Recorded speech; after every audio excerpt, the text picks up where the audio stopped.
পৃথিবীতে যতজন নারী বিশ্ব সুন্দরী ছিলেন, এর ভিতরে একজন হলেন ইব্রাহিম আলাইহিস সালামের প্রথম স্ত্রী সারা আলাইহিস সালাম। হযরত সারা আলাইহিস সালাম একজন বাদশার মেয়ে। বিভিন্ন জায়গা থেকে বিভিন্ন বাদশার ছেলেরা বিয়ের প্রস্তাব দেয়।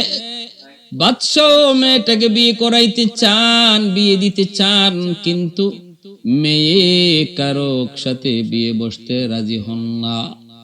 কেমনে রাজি হবেন? তিনি তো স্বপ্ন যুগে তার রাজকুমারকে দেখেছেন। স্বপ্ন যুগে যে রাজকুমারকে তিনি দেখলেন, তাকে ছাড়া তো তিনি বিয়ে বসবেন না। বিবি সারা তো স্বপ্ন যুগে আল্লাহর খলিল ইব্রাহিম আলাইহিস সালামকে স্বপ্নে দেখে পাগল। তিনি বাবাকে জানালেন, বাবা আমি আমার স্বামী নিজে চয়েস করব, আপনি ঘোষণা জানান। যারা আমাকে বিয়ে করতে যায়, যারা আমাকে বিয়ের জন্য প্রার্থী, তারা যেন লাইনে দাঁড়ায়।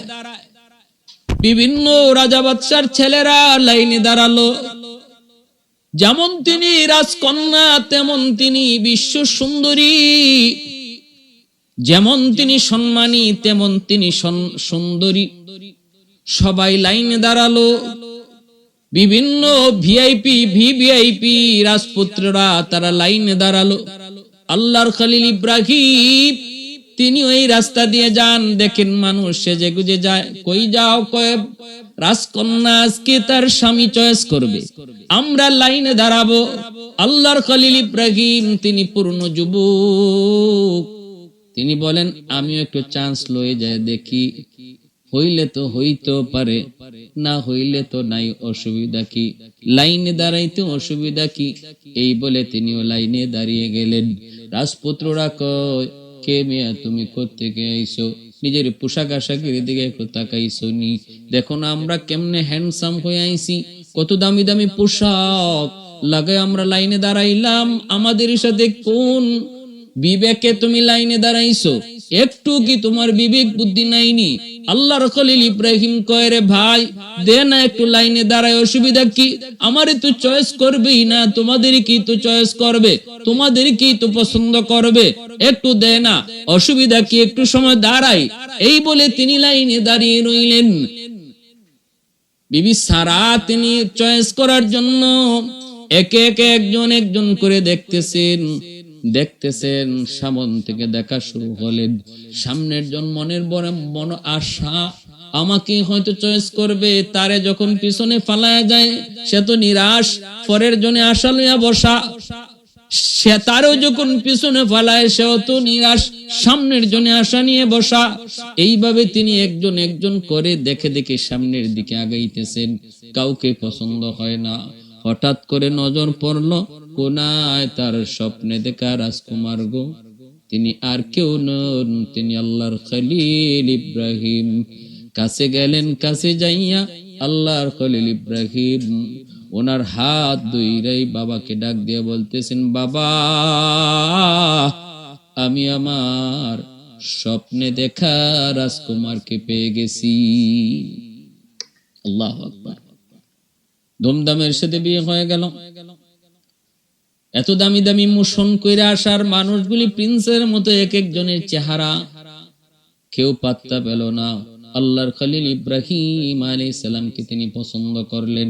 পছন্দ করবেনই না কেন? কারণ আল্লাহ পাক যেই যুগে যারে নবী বানান তিনি হলেন ওই যুগের সবচেয়ে সুন্দর মানুষ। ওই যুগের সবচেয়ে সুন্দর মানুষটাকে আল্লাহ পাক নবী হিসাবে পাঠান। আল্লাহ যারে নবী বানান তারে আল্লাহ ওই যুগের সবচেয়ে সুন্দর করে বানান। কারণ নবী হওয়া মানুষের হাতে নয়, নবী হওয়া আল্লাহ পাকের হাতে। রাসূল মানুষের হাতে নয়, রাসূল হওয়া আল্লাহ পাকের হাতে। ওলি আল্লাহ ইবাদতের মাধ্যমে ওলি হওয়া যায়, কিন্তু নবী রাসূল ইবাদতের মাধ্যমে হওয়া যায় না রে যুবক, ইবাদতের মাধ্যমে হওয়া যায় না। নবী রাসূল আল্লাহ পাকের হাতের নির্বাচন। বিয়ে হয়ে গেল। এরপরে তিনি রওনা দিলেন, ফিলিস্তিনের দিকে তিনি যাবেন সিরিয়া থেকে। প্যারা বন্ধুরা, মিশর অতিক্রম করার সময় মিশরের জালেম বাদশাহ খবর পেয়ে গেল। এই জালেম বাদশার চরিত্র ছিল বড় খারাপ। জালেম ওনাকে গ্রেফতার করে ফেললো, ধরে ফেললো। জালেম বাদশার সুন্দরী মেয়ে, সুন্দরী কোন নারী যদি তার রাজ্যের ভিতর দিয়ে যাইতো, তার গোয়েন্দা তারে জানাইতো, সে তারে বন্দি করে নিয়ে আসতো, তারপরে তার সাথে অন্যায় কাজ করত। ওই মিশরের জালেম বাদশাহ বিবি সারাকে ধরলো, ইব্রাহিম খলিলকেও ধরলো, তুইরে জিজ্ঞেস করলো সে তোমার কে? কয় আমার বোন। কারণ এই তাই বাদশাহ জালেমের একটা কথা ছিল এমন, বোনকে সে কি করে না, যদি ভাইয়ের সাথে বোন থাকে তাহলে তার সাথে অন্যায় করে না। ইব্রাহিম খলিল বোন বলছেন কারণ ধর্মীয় হিসাবে স্ত্রীকেও বোন বলা যায়, বোন বলা যায়, এই হিসাবে তিনি বোন বলছেন। স্বামী স্ত্রী পরিচয় পাইলেই এই জালেম অন্যায় করে, অপকর্ম করে। আল্লাহর খলিল মিথ্যা বলেন নাই, তাওরিয়া করেছেন, একটু ঘুরায় বলছেন। এই জালেম এতটাই ওনার রূপে মুগ্ধ হয়ে গেল, বোন বলার পরও তার হুঁশ ফিরল না। সে লোভী হয়ে পড়ল, সে তার সমস্ত আইন ভঙ্গ করে ওনাকে খাস কামরায় নিয়ে গেল অন্যায় করার জন্য। বিবি সারা তখন আল্লাহর কাছে কয়, মালিক আমি তো তোমার দোস্ত, তোমার বন্ধু, তোমার হাবিব, তোমার পয়গম্বরের একজন বিবি। আল্লাহ আমি ভালো করে জানি ওই জালেম আমার সাথে অন্যায় করতে পারবে না, এই জালেম আমার পবিত্রতা নষ্ট করতে পারবে না, কিন্তু আমাকে এটা গোপন কক্ষে আনার কারণে আমার স্বামীর মনে সন্দেহ জাগতে পারে গো মালিক। আমি যতই যে বলবো সে আমারকে টাচ করতে পারে নাই, তবু আমার স্বামীর মনে সন্দেহ থাকতে পারে। আল্লাহ তোমার কাছে হাত উঠাই, আল্লাহ আমার আর আমার স্বামীর মাঝখানে যত পর্দা আছে সবগুলি পর্দা তুমি সরায় দাও। মুহূর্তের ভিতরে আল্লাহ পাক দোয়া কবুল করলেন। আল্লাহর খলিল ইব্রাহিম অন্য রুমে থাকলেও তিনি বিবির সাথে জালেম কি করতেছে সব তিনি পরিষ্কার দেখতেছিলেন। সুবহানাল্লাহ। আল্লাহ পারে নাকি? আল্লাহর ক্ষমতার বাইরে কি আছে? আল্লাহ চাইলে সব পারে। আল্লাহ সকল ক্ষমতার মালিক, সকল ক্ষমতার মালিক। কুলিল্লাহুম্মা মালিকাল মুলকি তুতিল মুলকা মান তাশা ওয়া তানজিউল মুলকা মিম্মান তাশা ওয়া তুইজ্জু মান তাশা ওয়া তুযিল্লু মান তাশা বিয়াদিকাল খায়র ইন্নাকা আলা কুল্লি শাইইন কাদির। সব ক্ষমতার মালিক একমাত্র কে? কাদিরে কুদরতদারি বরকামাল, কাদিরে কুদরতদারি বরকামাল, আনতা রব্বি আনতা হাসবি যুল জালাল, আনতা রব্বি আনতা হাসবি যুল জালাল। জালেম হাত বাড়ায়, আল্লাহ ধরে ফেলে, অবশ হয়ে যায়। যেই দেখে তার হাত অবশ হয়ে গেছে আবার মাপ চায় বিবি সারার কাছে, ইনিও আল্লাহর কাছে সাইয়াম তারে মাফ করে দেয়। আবার সুস্থ হয়, তওবা করে, সুস্থ হয় হইয়া আবার হাত বাড়ায়, আবার হাত অবশ হয়ে যায়, আবার তওবা করে, আর হাত বাড়াইতাম না, এবারের মতো মাফ করে দাও। বিবি সারা তারা মাফ করে দেয়। সুস্থ হইলেই আবার বেহুশ হয়ে যায়, হাত বাড়ায়, আবার বেহুশ হয়ে যায়, হাত অবশ হয়ে যায়। তিনবারের সময় বাদশাহ বুঝছে এ তো জেনতেন কোন মহিলা না, ইনি তো জেনতেন না, সাধারণ কোন মহিলা না, আর ওই স্বামীও সাধারণ কোন স্বামী না, সত্যি তিনি আল্লাহর পয়গম্বর। হায় আমি চরম অন্যায় করে ফেলেছি। তখন তার এই অন্যায়ের মাসুল দিতে যাইয়া তাদেরকে সসম্মানে বিদায় দিতেছে, আর সাথে বিবি হাজেরাকে দিয়ে দিছে। ইব্রাহিম আমি যে অন্যায় করেছি এর প্রায়শ্চিত্ত স্বরূপ আমার আদরের একটা মেয়ে আছে, মেয়েটাকে তোমার কাছে দিয়ে দিলাম। আমি বুঝে ফেলেছি সাধারণ কোন মহাপুরুষ তুমি নও গো, সাধারণ কোন মনীষী তুমি নও। অন্যায় করেছি, ভুল করেছি, নেও আমার মেয়েটাকেও দিয়ে দিলাম। ইব্রাহিম খলিল তিনি মেয়েটাকে নিবেন, কিন্তু বলেন এমনে না, আমি বাদী হিসাবে নিতে চাই না। সারা তুমি কও বিবি সারা কয় আপনি নেন, বিবাহ করে নেন, অসুবিধা নাই, আমি আমার ছোট বোন হিসাবে তাকে গ্রহণ করব। বিবি সারাই কিন্তু বিবি হাজেরাকে বিয়ে করায়া ছোট বোন হিসাবে আদর করে নিয়ে আসলেন। আল্লাহর খলিল দুইজন বিবি, একজন হলেন বিবি সারা, আরেকজন হলেন বিবি হাজেরা। এই দুইজন স্ত্রী, দুজনের ভিতরে মহব্বত, ভালোবাসা অগাধ। সারা তিনি বড়, হাজেরাকে ছোট বোন হিসেবে মায়া করেন, আদর করেন, স্নেহ করেন। সতীন হিসেবে এটা বোঝাই যায় না, মনে হয় যেন আপন মায়ের পেটের বোন। এত মায়া, এত আদর, এত মায়া, এত আদর, এত সুন্দর সংসার। কিন্তু কিছুদিন পরেই ঘটে গেল বিপত্তি। যখন গর্ভবতী হলেন বিবি হাজেরা, সারার আগে যখন হাজেরা গর্ভবতী হলেন এবং সন্তান ভূমিষ্ঠ হলো, নাম ইসমাইল। সন্তান হয়ে যাওয়ার পর সারার মনের ভিতরে হিংসা জাগলো, আমি এখনো সন্তান নিতে পারলাম না, আর হাজেরা সন্তান নিয়ে নিল। হিংসা অন্তরের ভিতরে তখন আসলো, এত প্রচন্ড হিংসা, এত মনের ভিতরে আঘাত পেলেন। এই হিংসার বহিঃপ্রকাশ ঘটলো, শুধু ভিতরে না বাহিরেও ঘটে গেল। শুরু হয়ে গেল হাজেরার উপরে নির্যাতন, শুরু হয়ে গেল হাজেরার উপরে টর্চার, মানসিক ভাবে টর্চার। কোনোভাবেই যেন সারা হাজেরাকে মেনে নিতে পারতেছেন না, কোনোভাবেই যেন মেনে নিতে পারেন না। কিছুদিন আগেও যে হাজেরা ছিল ছোট বোনের মতো, সন্তান হওয়ার পর সারা আর সহ্য করতে পারলেন না, স্বামীকে সাফ সাফ জানিয়ে দিলেন, স্বামী গো, হাজেরারে এখান থেকে অন্য কোথাও তুমি বিতাড়িত করো, আর নতুবা আমি বাড়িতে থাকবো না। আর যদি হাজেরাকে নিয়ে তুমি থাকো, আমি থাকবো না, আমি চলে গেলাম। এমন কন্ডিশন দিয়ে বসলেন। ইব্রাহিম খলিল চিন্তায় পড়ে গেলেন, অত্যন্ত বিমর্ষ হয়ে পড়লেন, ভেঙ্গে পড়লেন। হায় হায়, পরীক্ষা ইব্রাহিমের উপর একটা দুইটা নয়, একে একে পরীক্ষা শুরু হয়ে যায়। কেমনে হয় রে যুবক, একটু দেখো, এমন একটা দুইটা বিপদে আমরা পড়লে অসহায় হয়ে যাই, আমরা একদম হাত পা ছেড়ে দিই। কিন্তু আল্লাহর খলিল কেমনে তিনি এই বিষয়গুলি ডিল করলেন। এবার তিনি চিন্তায় চিন্তিত, এখন কি করব, হাজেরাকে রাখবো নাকি সারাকে রাখবো? হাজেরাকে যদি রাখি তাহলে সারা টিকি হয়তো চলে যাবে, সারা হয়তো টিকি চলে যাবে। চিন্তায় পড়ে গেলেন। তখন আল্লাহর কাছে সাহায্য চান, মালিক তুমি সিদ্ধান্ত দাও, কি করব, আমি তো কিং কর্তব্য বিমূঢ় হয়ে পড়েছি, কি করব কি না করব ভেবে পাচ্ছি না।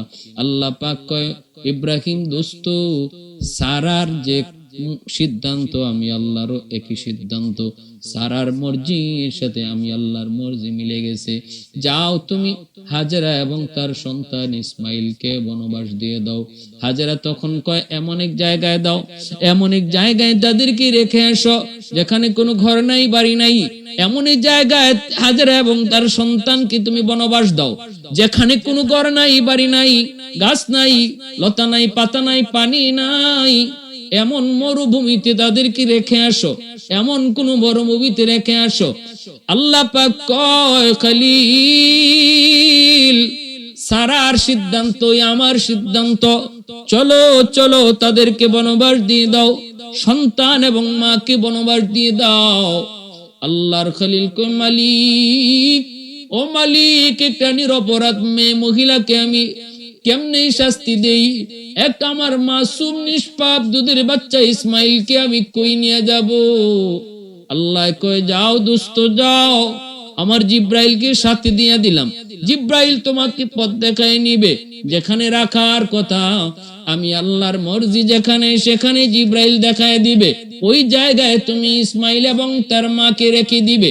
জিব্রাইল আমিন সাথে নিয়ে রওনা হয়ে গেলেন।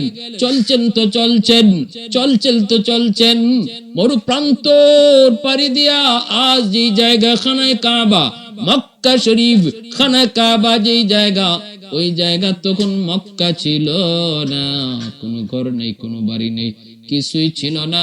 ওই জায়গায় যখন গেলেন, যে জায়গায় আল্লাহর ঘর খানায় কাবা আল্লাহর কাছে মঞ্জুর, ওখানে যাওয়া মাত্রই আল্লাহ পাক রব্বুল আলামিনের পক্ষ থেকে জিব্রাইল ডাক দেয়া কয়, নবী গো, এই সেই জায়গা, এখানে আপনি আপনার সন্তান এবং বিবিকে রেখে যান। আল্লাহর খলিল চান দিকে বাম দিকে তাকায় দেখে কোনো ঘর নেই, বাড়ি নেই, মানুষের বসতির কোনো চিহ্ন দেখা যায় না।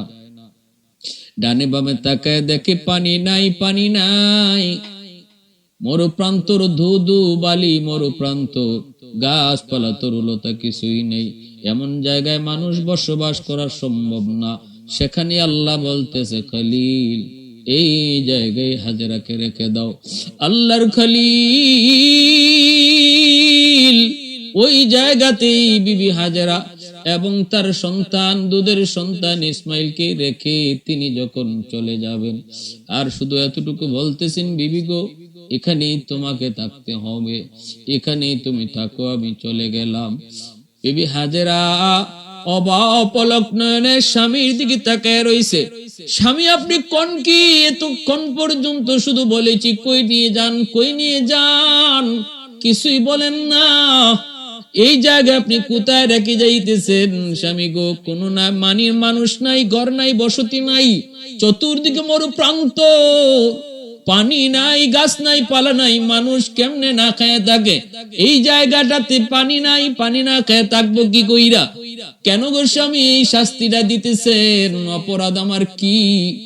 কোন অপরাধে আমি অপরাধী? কি দোষে আমি দোষী? একটু বলে যান, একটু তো বলেন, একটু তো বলেন। ওগো স্বামী, আল্লাহর খলিল ইব্রাহিম চোখের পানিটা মুছেন, কথা বলেন না। বাক শক্তি রুদ্ধ হয়ে গেল আল্লাহর খলিলের, কি বলবেন? জবাব নাই।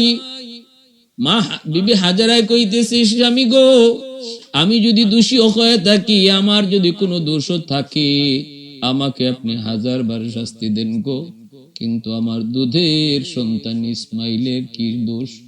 আমার এই দুধের বাচ্চাটা তো নিষ্পাপ, আর ইসমাইলের তো কোনো দোষ নাই, কোনো অন্যায় নাই, অপরাধ নাই। ইসমাইলকে কেন এই শাস্তিটা দিতেছেন গো স্বামী? এই আল্লাহর খলিল ইব্রাহিম কোনো কথা কয় না রে যুবক, কথা কয় না। দর দর করে চোখের পানি বের হয়, জবান বন্ধ, জবাব দেয় না, কোনো উত্তর নাই। বিবি হাজেরা তখন জানতে চায়, স্বামী গো, অন্তত এতটুকু কও, এই জায়গায় আমাকে যে আপনি রেখে যাইতেছেন, এটা কি আপনার কোনো মর্জি নাকি আমার আল্লাহর আদেশ? যদি সেটা আমার আল্লাহর আদেশ হয়, তাহলে আমার আল্লাহই আমার হেফাজতের জন্য যথেষ্ট।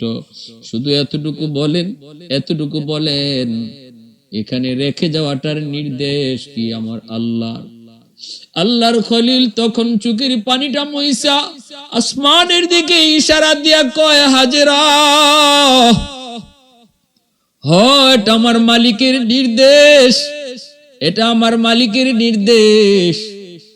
আকাশের দিকে হাতটা উঠায়া চোখের পানিটা মুইসা শুধু বলছে। এতটুকু বইলে আল্লাহর খলিল উটের পিঠে সওয়ার হইয়া আবার যখন ফিলিস্তিনের দিকে চলে যায়, দিলের ভিতরে যেন তুফান বইতেছে। একজন বাবা কেমনে এই দুধের বাচ্চাটাকে এখানে রেখে যাইতেছে? পৃথিবীর এমন কোন বাবা নাই ওই সময়টাতে নিজের বুকটা বেঁধে রাখতে পারে। আল্লাহর খলিল চলে আসতেছেন, বিবি হাজেরা উটির পিছে তাকায়া তাকায়া দুপলক নয়নে শুধু দেখতেছেন স্বামীর চলে যাওয়ার দৃশ্যটা গো, কিন্তু ভাষা নেই, একদম নির্বাক হয়ে তাকায় রইছে। আর শুধু আসমানের দিকে উঠায়া হাত উঠায় কয়, মালিক, তুমি যদি এই নির্দেশ দিয়া থাকো, তাহলে আমার উত্তম হেফাজতকারী তুমি আল্লাহ। আল্লাহু খায়রুল হাফিজিন। আমার আল্লাহ হলেন উত্তম হেফাজতকারী। আল্লাহর খলিল তিনি উটের পিঠে সওয়ার হয়ে চলে আসলেন। এইদিকে মা বিবি হাজেরা সন্তানকে নিয়ে তিনি এই মরু প্রান্তরে, যেই জায়গাটাতে আজ খানায় কাবা, ওই জায়গাটাতে তখন ছিল মরু প্রান্তর, কোনো ঘর নাই, বাড়ি নাই, কিছুই নাই, পানি নাই, কোনো গাছ নাই, পালা নাই, খাওয়ার কোনো ব্যবস্থা নাই, পানি পান করারও কোনো ব্যবস্থা নাই। সন্তানকে নিয়ে এখানেই তিনি পড়ে আছেন, এখানেই তিনি পড়ে আছেন। যতটুকু খাবার আর যতটুকু পানি আল্লাহর খলিল সাথে দিয়ে গেছিলেন, এই খানা আর পানিটা 3 দিনের ভিতরে সব শেষ হয়ে গেল, ফুরায় গেল। 3 দিন পর দেখেন আর কোনো খেজুরও নাই, কোনো মশকির পানিও নাই। চতুর্থ দিন বিবি হাজেরা কি খাবেন? খাওয়ার কিছুই নাই। নিজে উপাস থাকলেন, ইসমাইলকে তিনি বুকের দুধ খাওয়াইতেছেন। এরকম ভাবে 5ম দিন যখন আরো 2 দিন চলে গেল, বিবি হাজেরা কিছুই খাওয়ার পায় না গো, তখন বুকের দুধটাও শুকায় গেল। ইসমাইল দুধের জন্য মায়ের স্তনে মুখ লাগান, কিন্তু না, দুধ নাই। দুধের বাচ্চা আমার দুধ পায় না, দুধ পায় না, দুধ পায় না, দুধ নাই। গলা শুকায় আসতেছে, বুক শুকায় যাইতেছে। মা নিজের চোখে দেখতেছে দুধের সন্তান ইসমাইল পূর্ণিমার চাঁদের চেয়েও বেশি সুন্দর। সুন্দর তো হবেনি, কারণ তিনিও তো আল্লাহর পয়গম্বর। আল্লাহ তো নিজের হাতে বানাইছে এত সুন্দর ফুটফুটে আমার ইসমাইল। চোখের সামনে যখন মা দেখতেছে, ইসমাইলের জিহ্বা বের হয়ে যাইতেছে। তৃষ্ণায়, পানির তৃষ্ণায়, খাবারের অভাবে ডানে বামে চতুর্দিকে বিবি হাজেরা দৌড়ায়। একটু পানি নি পাওয়া যায়, খাবার নি পাওয়া যায়, ডানে বামে চতুর্দিকে দৌড়ায়, কিন্তু না, কোথাও কোনো পানির সন্ধান মিলে না। ডানেও পানি নাই, বামেও পানি নাই, সামনেও কিছু নাই, পিছনেও কিছু নাই, বেশি দূরেও যায় না। সন্তান ইসমাইল পরে আছেন এই মরু প্রান্তরে, বেশি দূরেও যান না। দূরে গেলে যদি আমার ইসমাইলকে কোনো জন্তু এসে খেয়ে ফেলে, যদি কোনো ক্ষতি হয়ে যায়, এই অবস্থায় মা, একজন অসহায় মা, দুধের সন্তানকে বাঁচানোর জন্য, কলিজার টুকরা সন্তানকে বাঁচানোর জন্য একদম উন্মাদ হয়ে গেছেন। ডানে বামে সামনে পিছনে দৌড়ান, নাই, কোথাও কোনো পানি নাই, খাবার নাই। হঠাৎ করে নজর পড়লো সাফা পাহাড়ের উপর। তাকায় দেখেন, যেন মনে হয় সাফা পাহাড়ের কোন একটা পাথরের নিচ দিয়ে পানি পড়তেছে, যেন তার কাছে এমন মনে হয়েছে। দৌড় দিয়া তিনি সাফা পাহাড়ের কাছে গেলেন, মনে করলেন পানি, যায় দেখেন না গো, এটা পানি নয়, পানি নয়। সূর্যের আলো পাথরের মধ্যে পড়ার কারণে মনে হচ্ছিল যেন পানি। চোখের মধ্যে তার ধাঁধা লাগছে, চোখের ধাঁধা লাগছে, মূলত এটা পানি নয়। আবার তিনি নিরাশ হইয়া মারোয়া পাহাড়ের দিকে তাকান, দেখতে পেলেন মারোয়া পাহাড়ের উপরও যেন পানি পানি লাগে। তিনি আবার মারোয়া পাহাড়ের উপরে দৌড় দিয়া গেলেন, সাফা থেকে মারোয়া। সেখানেও যায় দেখেন কি কাণ্ড, আসলে পানি নয়, মরিচিকা। তার চোখে ধাঁধা, সূর্যের আলো পড়ার কারণে মনে হচ্ছে পানি। মনটি বুঝাইতে পারেন না, বুঝাইতে পারেন না। দৌড় দেন, পাহাড়ে পাহাড়ে ঘুরেন, নজর কিন্তু ইসমাইলের দিকে, চোখ কিন্তু ইসমাইলের দিকে। একদিকে পানি দেখেন, আর একদিকে ইসমাইলকে দেখেন। এ যুবক, মারোয়ায় যায় দেখতে পেলেন, আবার সাফার দিকে তাকান, দেখেন লাগে যেন পানি, লাগে যেন পানি। মনে বুঝাইতে পারেন না, আমি তো আগেই দেখে আসলাম এটা পানি নয়, আমি তো আগেই দেখে এসেছি এটা একটা পাথর। সূর্যের আলোতে এমন মনে হয়েছে, কিন্তু না, মনে বুঝাইতে পারেন না, মনে হয় যেন এখন গেলে পানি পাইমু। এই বইলে আবার সাফার দিকে দৌড়, আবার সাফার দিকে দৌড় দিলেন। এই 2 সাফা পাহাড়ের মাঝখানে একটা জায়গা আছে রে যুবক। কোনদিন যদি আল্লাহ তোমাকে হজ করায়, সাফা মারওয়ার মাঝখানে একটা নিচু জায়গা পাইবা, যে জায়গাটা সৌদি সরকার চিহ্ন দিয়া রাখছে। ওই জায়গাটাতে গেলে পরে এখান থেকে ইসমাইলকে আর দেখা যাইতো না, কারণ এই জায়গাটা নিচু ছিল, ইসমাইলকে দেখা যায় না বিদায়। ওখানে যায় তিনি জোরে একটা দৌড় দিতেন, জোরে দৌড় দিতেন। ওই যে একটা দূরে দৌড় দিলেন, আমার ইসমাইলকে তো দেখা যায় না, ইসমাইলকে তো দেখা যায় না। একটু দূরে দৌড় দিলেন, আল্লাহ পাক রব্বুল আলামিনের কাছে ওই দৌড়টা এত পছন্দনীয় হয়েছে। আল্লাহ পাক দুনিয়ার সমস্ত মুসলমানকে কয়, ও মুসলমান ইমানদার মুমিন, তোমরা যাদের উপরে হজ ফরজ হয়েছে, তোমরা যারা হজ করবা, হজ করতে আসলে পরে আমার হাজেরার স্মৃতিচারণ করা লাগবে, নতুবা আমি হজ কবুল করব না। আমার হাজেরা সাফা মারওয়া যে 7 বার পানির জন্য দুই পাহাড়ে যাতায়াত করেছিল, মাঝখানে যেই জায়গাটা ইসমাইলকে না দেখার জন্য দৌড় দিয়েছিল, ওই দৌড়টা আমি আল্লাহর কাছে এত ভালো, এত পছন্দ হয়েছে রে। তোমরা যারা হজ করতে যাইবা, এই দুই পাহাড়ে তোমাদেরকে এরকম 7 বার আওয়াজ দেওয়া করা লাগবে। হাজারার কথা ইয়াদ করো, একজন মা আমি আল্লাহকে খুশি করার জন্য, একজন মা আমি আল্লাহর কথা মানার জন্য, একজন মা আমি আল্লাহকে রাজি করার জন্য কি পরিমাণ কুরবানিটাই না করেছে। কলিজার টুকরা সন্তানকে কিভাবে কলিজার টুকরা সন্তান লইয়া বনবাস হয়েছে, আর পানির জন্য কিভাবে দৌড়াদৌড়ি করেছে, সেই স্মৃতি আমি আল্লাহর কাছে তো পছন্দ। তোমরাও যারা হজ করতে আসবা, এই পাহাড়ে 7 বার আইবা যাইবা, 7 বার তোমরা সাই করবা, আর ওই জায়গা যেই জায়গাটাতে দৌড় দিয়েছিল হাজেরা, ওই জায়গাতে তোমাকেও দৌড় দেওয়া লাগবে। হাজেরার কথা স্মৃতি বিজড়িত এই জায়গাটাতে আইসা তোমরা সেই স্মৃতিচারণ করবা। আল্লাহ পাকের কাছে এত পছন্দ, এত ভালো লাগলো। এইবার যখন 7 বার সাফা আর মারওয়ায় দৌড়াদৌড়ি কইর, তিনি পানির কোনো সন্ধান পেলেন না। নিরাশ হইয়া সন্তান ইসমাইলের কাছে আসলেন। আয়েশা তিনি দেখতেছেন ইসমাইলের চেহারা বিবর্ণ হয়ে গেছে গো, জিহ্বা বের হয়ে গেছে, পানির অভাবে সন্তান চোখের সামনে মার কোলে মারা যাবে। ওই অবস্থায় অসহায় হয়ে সন্তানের মাথার পাশে বৈশা আল্লাহর দরবারে 2টা হাত বাড়া কই, মালিক আমি বড় অসহায়, আল্লাহ আমি বড় অসহায়, তুমি আমার সহায়। আল্লাহ তুমি সব পারো, মানুষ কিছুই পারে না, মালিক তুমি তো সব পারো। আল্লাহ একটু দয়া করো, আমার ইসমাইল পানির জন্য মার চোখের সামনে মারা যাবে। আল্লাহ আমি মা সেটা কেমনে বরদাস্ত করবো গো আল্লাহ, তুমি আমার ইসমাইলের জন্য একটু পানির তুমি ব্যবস্থা করো। আল্লাহর কাছে এমন ভাবে কাকুতি মিনতি করে হাত উঠে দোয়া করতে লাগলেন। আল্লাহ পাক রব্বুল আলামিন সাথে সাথে জিব্রাইলকে কই, জিব্রাইল তাড়াতাড়ি করে আমার হাজেরার কাছে যাও গো, যাইয়া ইসমাইলের পায়ের আগাতে ওই পায়ের গোড়ালি থেকে পানি তোলার ব্যবস্থা করো। আমি আল্লাহ আমার হাজেরা এবং ইসমাইলের উপর রাজি হয়ে গেছি।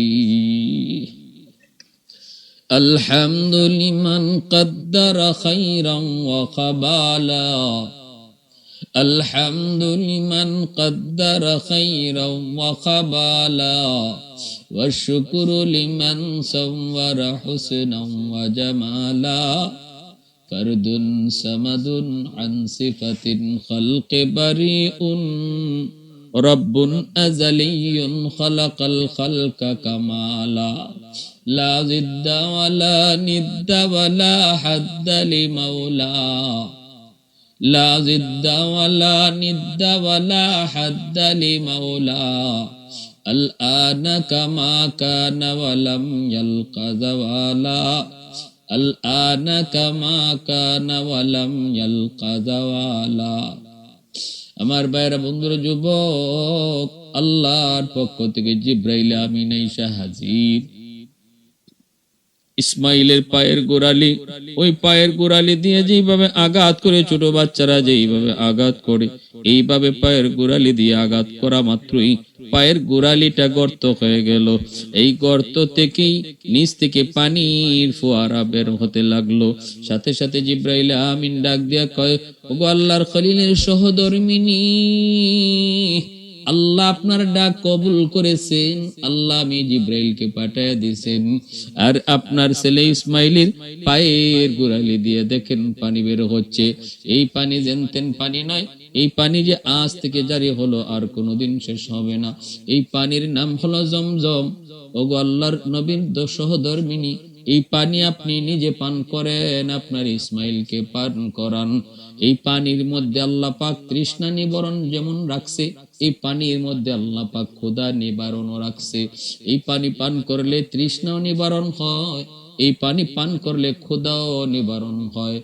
এই পানি আপনি পান করেন, ইসমাইলকেও পান করান। আল্লাহ পাক রব্বুল আলামিনের পক্ষ থেকে জিব্রাইল আমিন যখন এই কথা শোনায়া দিলেন, তখন বিবি হাজেরা এই পানি সাথে সাথে ইসমাইলকে পান করাইলেন। পান করানো মাত্র পূর্ণ সুস্থতা ফিরে আসলো। সুবহানাল্লাহ। আর সাথে সাথে বিবি হাজেরা পানিটাকে চতুর্দিক দিয়া এইভাবে পানিটাকে আটকায় রাখলেন। এরে আল্লাহর গোলাম, ওই দিন যদি বিবি হাজেরা পানি না আটকাইতেন, জমজমের পানিতে গোটা দুনিয়া ভেসে যাইত। ওই দিন থেকে যে পানি জারি হয়েছে জমজমের পানি, কিয়ামত পর্যন্ত এই পানি শুধু উঠবে, কখনো শেষ হবে না। এই পানি শুধু উঠবেই, আল্লাহর হুকুমে যে পানি জারি হয়েছে এই পানি আর বন্ধ হবে না। এই পানি পৃথিবীর সবচেয়ে বিশুদ্ধ পানি। কত খ্রিস্টান পণ্ডিতেরা, বিজ্ঞানীরা পরীক্ষা করেছে পানিটা কোত্থেকে উঠে, আজও পর্যন্ত তারা এই পানির উৎস খুঁজে পেল না। তারা পরীক্ষা নিরীক্ষা করেও দেখছে পৃথিবীর সবচেয়ে বিশুদ্ধ পানি হলো জমজমের পানি। কোন পানির মধ্যেই খেজা নাই, কোন পানির মধ্যেই ক্ষুধা নিবারণের শক্তি নাই, কিন্তু একমাত্র পৃথিবীর জমজম পানি, যেই জমজমের পানির মধ্যে আল্লাহ পাক ক্ষুধা নিবারণও রাখছে। খানা খাইলে যেমন আমাদের ক্ষুধা নিবারণ হয়, জমজমের পানি, এই পানির মধ্যে আল্লাহ পাক যেমন এই পানি খাইলে পরে তৃষ্ণা নিবারণ হইবে, পানির তৃষ্ণা নিবারণ হবে, ঠিক তেমনি পেটের যে ক্ষুধা ছিল ক্ষুধাও নিবারণ হয়। এই পানির মধ্যে আল্লাহ এই বৈশিষ্ট্য রাখছে। ভাইরা বন্ধুরা, সাথে সাথে জিব্রাইল আমিন এই পানির ব্যবস্থা করে গেলেন বিবি হাজেরা ইসমাইলকে নিয়ে। এবার তিনি পানি কয়েকদিন পানি খায়া কাটায় দিলেন, ক্ষুধাও লাগে না, তৃষ্ণাও লাগে না। কয়েকদিন পর জিব্রাইল আমিন আবার আসলেন, আয়েশা তিনি জান্নাতি কয়েকটা খেজুর দিয়ে গেলেন। এই খেজুরগুলি বিবি হাজেরা খাইলেন, সন্তানকেও খাওয়াইলেন, খেজুরের বিচি লাগাইলেন। এই বিচি থেকে কয়েকদিনের ভিতরে খেজুর গাছ জন্ম নিল। শুধু গাছ নয়, অল্প দিনের ভিতরে খেজুর আসাও শুরু হলো। এই খেজুর গাছ অল্প দিনের ভিতরেই সেটা সুসজ্জিত হয়ে গেল, ফুলে ফুলে ভরে গেল। এইবার বিবি হাজেরা তিনি যেমন পানি পান করেন জমজমের, আবার জান্নাতি খেজুর গাছ, যেটা যে খেজুর থেকে গাছ হয়েছে ওই গাছ থেকে খেজুর খান। এখন তৃষ্ণার পানিরও কোনো অভাব নাই, আবার খাওয়ানোরও কোনো অভাব নাই, খাদ্যেরও অভাব নাই। অল্প দিনের ভিতরে মানুষের কানে কানে মানুষের জানাশোনা হয়ে গেল। আরবের মরু প্রান্তরে যেখানে পানির সন্ধান মিলে, ওই জায়গাতেই অল্প দিনে বসতি তৈরি হয়ে যায়। যেই মাত্র জমজমের পানির সন্ধান এখানে শুরু হলো, সাথে সাথে মানুষের বসতি আসা শুরু হলো। অল্প দিনের ভিতরে বসতিও হয়ে গেল। আর এই দিকে মা হাজের বিবি হাজেরা ওই যে খেজুর গাছের ডাল আর সালা দিয়া তিনি একটা ঝুপড়িও বানায় নিলেন। এতদিন পর্যন্ত খোলা আকাশের নিচে ইসমাইলকে নিয়ে থাকতেন, এখন যান ওই খেজুর গাছের ডাল দিয়ে একটা ছাউনি বানায়া ছাউনির ভিতরে থাকতে শুরু করলেন। এই দিকে ছোট্ট বালক ইসমাইল আস্তে আস্তে আস্তে আস্তে তিনি বড় হইতেছেন, বসতিও বাড়তেছে। বিবি হাজেরা ওই পথ দিয়ে তাকায় থাকেন, যেই পথ দিয়ার স্বামী উনাকে এখানে রেখে চলে গেছিলেন আল্লাহর হুকুমে কইয়া, কোথায় আমার স্বামী গো, একবারের জন্য কি সন্তান দেখতে আসবে না? ভাইরা বন্ধুরা, আল্লাহর খলিল ইব্রাহিম তিনি তো গেলেন ঠিকই, সন্তান আর বিবিকে ওই জায়গায় রেখে গেলেন তো ঠিকই, কিন্তু মনটা তো পড়ে আছে ওই জায়গায়। হায় রে, আমার নিরপরাধ আমার বিবি হাজেরাকে ওইখানে রেখে এসেছি, আমার মাসুম বাচ্চা ইসমাইলকে ওইখানে রেখে এসেছি। হায়, যেখানে কোনো ঘর নাই, বাড়ি নাই, পানি নাই, বসতি নাই, খানার ব্যবস্থা নাই, এতদিন গড়ায় যাইতেছে, আর না জানি তাদের কি অবস্থা। বিবি সারার কাছে অনুমতি চায় যাবার জন্য, কিন্তু সারা অনুমতি দেয় না। আল্লাহ পাকেরও মর্জি, ইব্রাহিম খলিলকে তিনি এখানে এখনো আসতে দিবেন না। সারাও নিষেধ করে, আল্লাহ পাকেরও ইচ্ছা তারে এখনো আসতে দিবেন না। এইভাবে 1-2 বছর নয়, একাধারে 7টা বৎসর চলে গেল। একাধারে 7 বৎসর চলে গেল। 7 বছর পিতা পুত্রীর দেখা নাই। সন্তান ইসমাইল কেমন আছে, কোন হালতে আছে, কতটুকু বড় হয়েছে বাবা জানে না, এইদিকে ছেলে জানে না আমার বাবা কোথায়, আমার বাবা দুনিয়াতে আসেনি না নাই। মাকে জিজ্ঞেস করে, মা গো মা, আমার আব্বু কোথায়, একটু কও না। যদি আব্বু বাস দুনিয়াতে থাকে, জীবিত থাকে, আব্বুকে দেখে না কেন, আব্বু আসে না কেন? বিবি হাজেরা পথ দিয়া তাকায় তাকায় চোখের পানি সাইরা সাইরা স্বামীর অপেক্ষা করে। স্বামী গো, একবারের জন্য কি সন্তানের কথা মনে পড়ে না? একটা বারের জন্য কি এত সুন্দর ফুটফুটে তোমার কলিজা টুকরা সন্তান ইসমাইলের কথা মনে পড়ে না? মনে তো পড়ে, আল্লাহর খলিলের বুক ফেটে যায়, মন চায়, মন চায়, কিন্তু মালিকের মর্জি হলো, এখনো আল্লাহর অনুমতি নেই।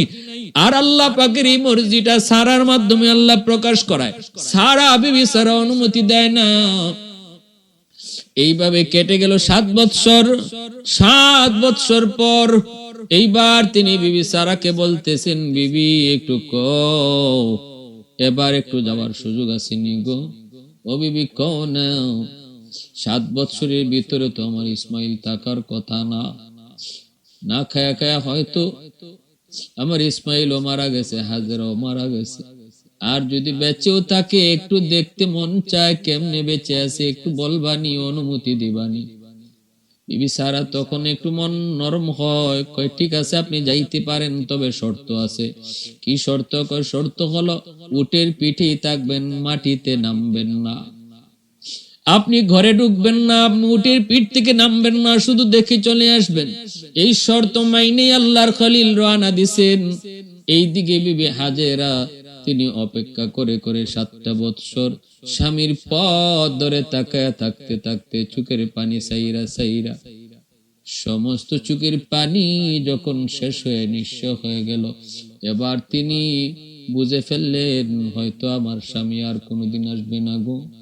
জানি না এমন কোন অপরাধ আমি করে ফেলেছি। চোখে পানি নাই, পানি শূন্য হয়ে গেছে, তবুও মন বোঝে না। কারণ ছোট্ট বালক ইসমাইল শুধু মার সাথে বায়না ধরে, আম্মু আমার আব্বু কই, আমার আব্বু কই গো, আমার আব্বু কি কোনোদিন আসবে না? ওই রাস্তার দিকে বিবি হাজেরা তাকায় থাকে, অপেক্ষা। চলে আসলো সেই দিন, জিলহজ মাসের 8 তারিখ। আল্লাহর খলিল উটের পিঠে সওয়ার হইয়া যখন মক্কার কাছাকাছি চলে আসলেন, বিবি হাজেরার নজরটা পড়ল একটা উটের দিকে। উটের পিঠে একজন সওয়ারি আসতেছে। অন্যদিনও বিবি হাজেরা দেখেন কত উট আয়, কত সওয়ারি আয়, কিন্তু আজকে এমন ওই সওয়ারির দিকে, এমন এক সওয়ারির দিকে নজর পড়লো গো, যে সওয়ারির দিকে নজর পড়া মাত্রই বিবি হাজেরার দিলের ভিতরে যেন একটা আন্দোলন শুরু হয়ে গেল। নারা দিয়া উঠলো, কে যেন আসতেছে। একটু গভীর নজরে তাকায় রইলেন, দেখতেছেন কাছে আসতেছে। যত আসতেছে ততই মন আনন্দিত হইতেছে। লক্ষণ দেখে বুঝতেছেন, আলামত দেখে বুঝতেছেন, মনে হয় আমার আল্লাহর খলিল, আমার প্রিয়তম স্বামী, আমার ইসমাইলের আব্বু ইব্রাহিম খলিল। এমনই তো লাগে গো, এমনই তো লাগে আল্লাহর খলিল। এই তো আমার স্বামী, এই তো আমার স্বামী। দেখা মাত্রই তিনি পাগলের মতো দৌড় শুরু করলেন। দৌড়াইতেছেন, আর ওই দিক থেকে আল্লাহর খলিল তিনি আসতেছেন। কাছাকাছি গিয়া সামনে উটের সামনে দাঁড়ায় গেছেন। আল্লাহর খলিল তাকায় আছে, বিবি হাজেরাও তাকায় আছে, নির্বাক, কথা নাই। জবান বন্ধ, বাকরুদ্ধ। যেই হাজেরা এতদিন পর্যন্ত চোখের পানি সাইরা সাইরা সবকিছু শুকায় গেছে, কিছুই ছিল না, হঠাৎ করে স্বামীকে দেখা মাত্রই যেন তার বাদ ভাঙ্গা চোখের পানি বের হতে লাগলো। মনরে আর বুঝ দিতে পারেন না, নির্বাক হয়ে দাঁড়ায় রইছেন। আল্লাহর খলিলের চোখ থেকে দর দর করে পানি ঝরতে লাগলো। এইবার নীরবতা ভাঙ্গে বিবি হাজেরা, তিনি সবার আগে বলতেছেন, স্বামী গো, এতদিন পরে বুঝি এই বাদির কথাটা মনে পড়লো, আর কলিজার টুকরা সন্তানের কথাটা মনে পড়লো। ওগো স্বামী, এরপরও আমি তো নিরাশ হয়ে গেছিলাম। আমার আল্লাহর দরবারে হাজার শুকর, আমার আল্লাহ যে আপনারে দেখাইছেন, আমার আল্লাহ যে আপনার সন্ধান দিছেন, আমার আল্লাহ যে আপনার সাথে জীবনের শেষ মুহূর্তের আগে যে একটা সাক্ষাৎ করাইছেন। স্বামী গো, আমি আপনাকে কি দিয়া সংবর্ধনা দিব গো স্বামী? আমার জীবনের যতগুলি ঈদ, যতগুলি আনন্দ, এর ভিতরে আজকের দিন আর এই সময়টাই হলো আমার জীবনের সবচেয়ে বড় আনন্দ। উটের লাগাম ধরে কাছে নিয়ে আসতেছেন, টাইনে আনতেছেন। কাছাকাছি আসা মাত্রই ছোট্ট বাবু ইসমাইল দৌড় দিয়া চলে আসলেন। আইসে দেখেন মা একজন মানুষের উটের লাগাম ধরে টানতেছে, উটের পিঠে একজন মানুষ বসা। ইসমাইল কাছে আইসেই বলতেছে, আম্মু ইনি কে? বলা মাত্রই বিবি হাজেরা আর চোখের পানি ধরে রাখতে পারলেন না।